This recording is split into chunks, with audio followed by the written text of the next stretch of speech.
तो अघोर परंपरा और आध्यात्मिक परंपरा, इन दोनों में क्या विभेद है दोनों में से? विभेद कुछ नहीं है। देखिए, ये अपनी अपनी मान्यता अनुसार है।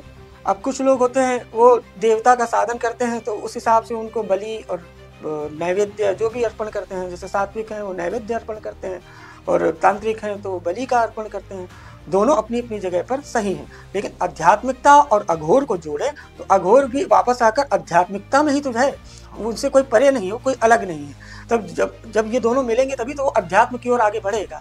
अब यहाँ पर हमारे जीव मतलब जीव को ऐसा चाहिए कि वो अपनी भावनाएं, अपने विचारों को सकारात्मक रूप से रखे, नकारात्मकता ना आने दे। और जिसके मन में नकारात्मकता भरने लगेगी तो वो साधन को अध्यात्म की ओर ले ही नहीं जाएगा।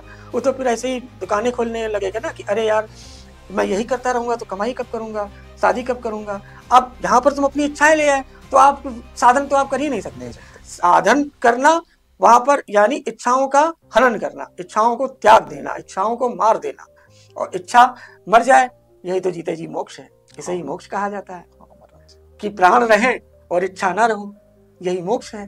तो इच्छाओं का त्याग करते चलो कि जो होगा जब पूर्ण प्राप्ति कर लेंगे तब इच्छाएं भी पूरी कर लेंगे।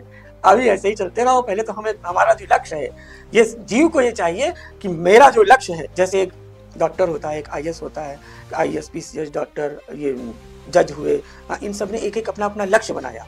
तो इनका लक्ष्य तो छोटा है। इन्होंने तो इतने वर्ष की भाई इतने 5 वर्ष की पढ़ाई कर ली, उसके बाद 4 वर्ष का एमडी और एमबीए और एमए, एमएससी, एमकॉम ये कर लिया, उसके बाद पीएचडी कर लिया। तो इनका एक लिमिटेड समय है, लेकिन इस मार्ग में समय नहीं है। आपसे गलती हो गई, आप कब प्राण चले जाएंगे आपको नहीं पता। इसमें तो आप पूर्व जन्म से अगर प्रारब्ध लेकर आए हैं तभी आप उस अटल लक्ष्य की प्राप्ति कर सकते हैं ना। तो लक्ष्य पर आपका ध्यान केंद्रित होना चाहिए कि मेरा लक्ष्य क्या है।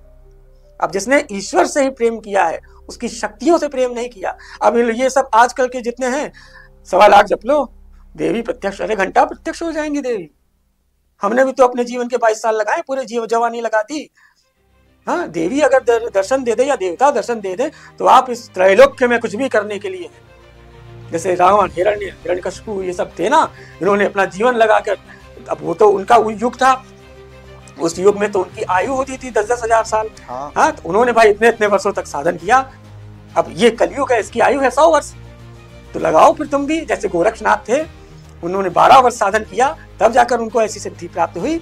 मत्स्येंद्रनाथ, गोरक्षनाथ और ये बालकनाथ, कितने योगी हैं अपने भारत में। तो रामकृष्ण परमहंस, कितने भी मतलब एक से एक महापुरुष है ना इस जगत में। तो हमारे भारत भूमि में ये तो महापुरुषों की ही भूमि है ना। तो इन्होंने इस कलयुग के अनुसार उतना ही जीवन में तप लगाया, तब तो जाकर ऐसे दिव्य पद को प्राप्त किए ना।